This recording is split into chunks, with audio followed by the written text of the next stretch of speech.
Insects के अंदर flight mechanism primitively was not that efficient. अब जो है हमें फ़्लाइट मैकेनिज़्म बहुत एफिशिएंट नज़र आता है। Insects were the first animal to fly and to occupy the land habitat.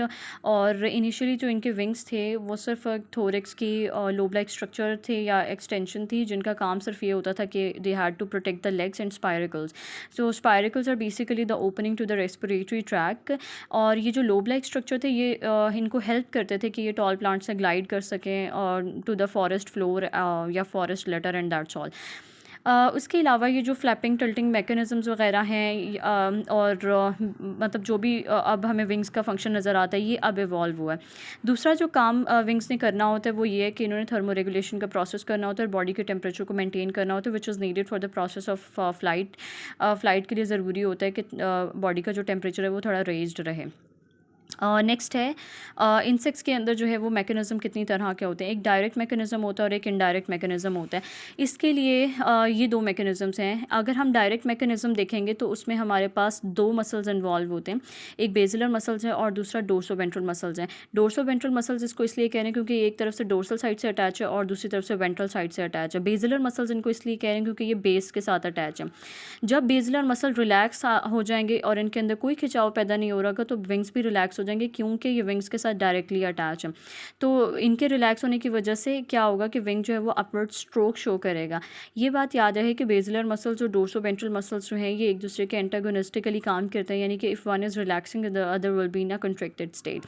तो बेसिलर मसल्स जब जब कंट्रैक्ट की स्टेट में आएगा तो विंग क्या शो करेगा, डाउनवर्ड स्ट्रोक शो करेगा, because they are directly connected with each other. इसके रिजल्टेंट में क्या होगा कि tergum which is the dorsal वाली रीजन का एक पार्ट है, क्योंकि इसके ऊपर दबाव पड़ेगा तो ये क्या हो जाएगा, ये डिप्रेस हो जाएगा। जब जब डोर्सोवेंट्रल मसल जो हैं ये कंट्रैक्ट करते हैं तो ये काइंड ऑफ इनकी मोटाई भी ज़्यादा हो जाती है, इनके डायामीटर इंक्रीज़ हो जाते हैं, ये शॉर्टन हो जाते हैं। लेकिन अगर हम दूसरी डायग्राम में देखें तो इनके रिलैक्स करने की वजह से क्या है कि ये थोड़ा लंबाई में हमें नज़र आते हैं, और क्योंकि डोर्सल साइड पे कोई प्रेशर नहीं पड़ा होता तो टर्जम विल बी रेज्ड। ये है हमारे पास डायरेक्ट मैकेनिज़्म। अब दूसरी तरफ है हमारे पास इनडायरेक्ट फ़्लाइट या एसिंक्रोनस फ़्लाइट। यहाँ पर विंग्स के साथ कोई बेसिलर मसल्स अटैच नहीं है, लेकिन यहाँ पर लॉन्गिट्यूडनल मसल्स का इजाफा हो गया।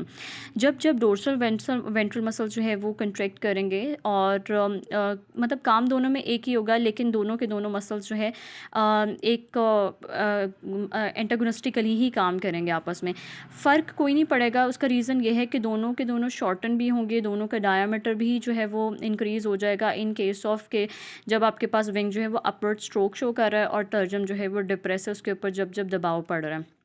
जब विंग्स अपवर्ड स्ट्रोक शो करते हैं तो टर्जम जो है इसके ऊपर प्रेशर पड़ता है, और इसी तरह दूसरी साइड पर जब विंग्स जो डाउनवर्ड स्ट्रोक शो करेंगे तो ये आपके पास डोर्सोवेंट्रल मसल्स रिलैक्स होंगे उनके खिंचाव की वजह से, क्योंकि लॉन्गिट्यूडनल मसल्स इनके साथ अटैच है तो बेशक दे आर रिलैक्स्ड बट उनके अंदर भी खिंचाव पैदा हो जाएगा और रिजल्टेंटली क्या होगा, टर्जम के ऊपर कोई दबाव नहीं पड़ रहा तो tergum will be raised. Now why we call it as direct flight and इसको हम इनडायरेक्ट क्यों कहते हैं, क्योंकि डायरेक्ट के केस में हर विंग बीट के लिए हर लाइक विंग बीट क्या है कि upward stroke and downward stroke, उसके लिए हमें नर्व इम्पल्स चाहिए। Each wing beat is equals to one nerve impulse, हमें मैसेज चाहिए ब्रेन से। लेकिन इस केस में फ़्लाइट के जो है आपको एक विंग बीट के लिए बार बार नर्व इम्पल्स की ज़रूरत नहीं होती है, यानी कि एक बार अगर नर्व इम्पल्स आता है तो उससे 50 साइकिल्स तक भी विंग से जो है वो कंप्लीट हो सकती हैं। ये कुछ इंसेक्ट्स के अंदर डायरेक्ट मैकेनिज़्म होता है और कुछ इंसेक्ट्स के अंदर जो है वो इनडायरेक्ट मैकेनिज़्म होता है।